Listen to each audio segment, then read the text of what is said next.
5 तारीख से मैं गोल्ड की बात कर रहा हूँ, जब से अभी तक गोल्ड बहुत मतलब कि हायर हाई बना रहा है। और अभी मैंने कल परसों देखा कि अब धीरे धीरे करके और भी वीडियो आने लगी हैं गोल्ड की। चलो भाई, गुड मॉर्निंग। ओके, तो आज है मंडे, नए वीक की शुरुआत हो चुकी है। तो अभी देख लेते हैं, सबसे पहले गोल्ड की ही बात कर लेते हैं। ठीक है, तो गोल्ड का चार्ट है हमारा ये वाला। हमने करी थी यहाँ पे बात, उस टाइम पे इसका ब्रेकआउट हुआ था इस जगह पे 1,45,000 के आसपास। ठीक है, और वहां से अभी आ गया है गोल्ड कहाँ पे 163 आ गया है। 163 गोल्ड आ गया है, हायर हाई लगा रहा है। तो ये जो पिछले हफ्ते मैंने बताया था कि इन्वेस्टिंग में जो है मैं 200 की जो मूविंग एवरेज है उसको मैं फॉलो करता हूँ, और उसके ऊपर कोई पैटर्न बनता है तो मैं उसमें इन्वेस्टिंग करता हूँ। तो ये वही पैटर्न है जिसमें मैंने इन्वेस्टिंग की हुई है। ठीक है, ये है इसका ETF गोल्ड 20। तो गोल्ड 20 में मैंने यहाँ से इन्वेस्टमेंट दोबारा से स्टार्ट करी है, जो कि हमने पिछले हफ्ते ही बात करी थी। और अभी ये धीरे धीरे करके हायर हाई लगा रहा है, रुक नहीं रहा है। थोड़ी सी करेक्शन आती है यहाँ पे, उसके बाद फिर ऊपर जाता है, थोड़ी सी करेक्शन आती है फिर ऊपर जाता है। कोई भी बताता है तो उसके हिसाब से ये नहीं है कि आप अपनी कैपेसिटी के हिसाब से ज़्यादा बाय कर लो फिर बाद में, क्योंकि मैं बता रहा हूँ, मुझे तो पता है कि यहाँ पे करेक्शन के लिए भी तैयार हूँ मैं, कि अगर करेक्शन आएगी तो मुझे क्या करना है। लेकिन जो कोई सुनेगा वो खाली बस सुनने पे बाय तो कर लेगा, लेकिन उसको स्टॉप लॉस क्या रखना है, रिस्क रिवॉर्ड क्या रखना है, मनी मैनेजमेंट क्या रखना है, वो उस पर कोई फोकस नहीं करता है। सिर्फ काम की बात सुनता है, क्या अरे बाय करना है बस, पैसा बनेगा। लेकिन ऐसे पैसा बनता नहीं है। ठीक है, कि जिम में वेट और स्टॉक मार्केट में क्वांटिटी या लॉट्स जो भी है अपनी कैपेसिटी के हिसाब से लेना है। अभी कर लेते हैं निफ्टी की बात। निफ्टी में ये जो ट्रेंड लाइन हमने वीक उस पर डेली चार्ट पे डाल रखी है, इसने यहाँ पे पहले ये सपोर्ट लिया था यहाँ पे, फिर ये सपोर्ट लिया, फिर ये सपोर्ट लिया, फिर यहाँ पे ये नीचे तक नहीं आया, ये यहीं से घूम गया। या तो हो सकता है ये यहीं से ऊपर चला जाए, या हो सकता है थोड़ा सा ऐसे नीचे आके फिर ऊपर जाए। तो दोनों चांसेस बन सकते हैं यहाँ पे। अब कर लेते हैं सेंसेक्स की बात। सेंसेक्स में भी हमने फ्राइडे को ऊपर का व्यू बनाया था। यहाँ पे हमने एक ट्रेंड लाइन डाली थी ये वाली, हमने यहाँ पे एक नई ट्रेंड लाइन डाली थी ये वाली, वो ब्रेक हो गई थी यहाँ पे, ये ब्रेक हो गई थी यहाँ पे।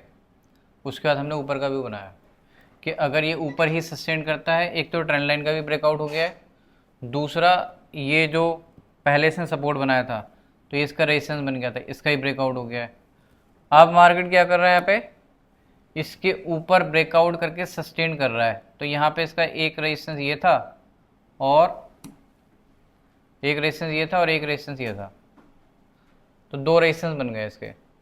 अब अगर यहाँ पे टाइम पास करने का मार्केट अगर इसको ब्रेकआउट करता है तो धीरे धीरे करके इस ट्रेंड लाइन के पास आएगा, ऊपर वाली जो ट्रेंड लाइन है।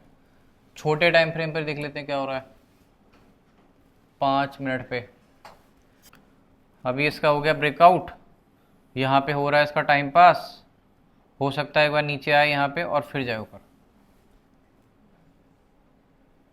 तो अभी तक हम कर रहे हैं ऊपर के व्यू की बात। ठीक है, अगर नीचे जाएगा तो कहाँ से जाएगा नीचे, अगर ये इसके नीचे ये जो सपोर्ट एरिया है ना, यहाँ पे अगर रेड कलर की कैंडल क्लोज हो जाती है इसके नीचे, तो इसके नीचे ऑर्डर लगेगा हमारा फिर नीचे का। इस वीडियो में जो हमने बात करी वो हम नेक्स्ट वीडियो में अपडेट करेंगे। ठीक है, ये वीडियो अभी यहीं तक है। ओके, चलो मिलते हैं नेक्स्ट वीडियो में। सुबह हमने बात करी थी, मार्केट था उस टाइम ऊपर, तो हमने बात करी थी कि अभी हमारा जो व्यू है कंसोलिडेशन और ऊपर का व्यू है। बट हमने बात करी थी कि अगर इसके नीचे क्लोजिंग आ गई तो हम अपना व्यू चेंज कर लेंगे। तो जैसे ही इसके नीचे क्लोजिंग आई तो छोटे टाइम फ्रेम पे चले जाते हैं ये 5 मिनट के टाइम फ्रेम पे, यहाँ पे मैंने बोला था ना आपको पुट बाय करने के लिए जी सर। तो जैसे ही यहाँ पे इसकी नीचे क्लोजिंग आई हमने यहाँ पे पुट बाय कर लिया। तो 400 पे हमने 400 के आसपास एंट्री करी थी और लगभग 300 सवा 300 पॉइंट का मूव आ चुका है। तो हमने यहाँ पे पार्ट प्रॉफिट ऑलरेडी बुक कर लिया है और कुछ पोजीशन हमने छोड़ दिए यहाँ पे, ठीक है। उसको बुक हमने क्यों नहीं किया आज, क्योंकि इसके साथ साथ मैंने आपको एक बात बोली थी कि ऐसा जब भी होता है ना, ये ऊपर जाने के बाद ब्रेकआउट होने के बाद अगर कोई ब्रेकआउट हुआ है उसके बाद टाइम पास करने के बाद सस्टेन भी कर जाए और उसके बाद अगर नीचे आ जाए मार्केट तो वहां पे क्या करता है, ट्रैप कर देता है लोगों को। तो इसने क्या किया, यहाँ पे ट्रैप कर दिया सभी लोगों को। अब ट्रैप कर दिया तो अब मेरा व्यू क्या है कि यहाँ तक आना चाहिए, जो कम से कम वैसे तो यहाँ तक आना चाहिए ये वाला 76,800 के आसपास। बट अगर यहाँ तक नहीं भी आता है तो ये जो गैप बन रहा है ना ये वाला, यहाँ गैप तक तो आना ही चाहिए।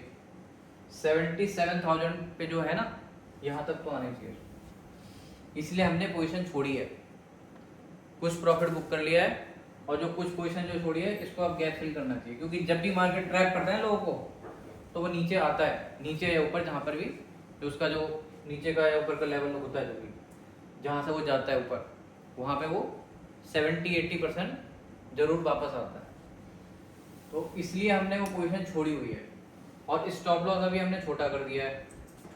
अभी आप स्टॉप लॉस कर लो ये वाला स्विंग, ये वाला 315 के आसपास कर लो स्टॉप लॉस। जो पोजीशन है हमारी उसका स्टॉप लॉस कर लो 315 इंडेक्स का, ठीक है।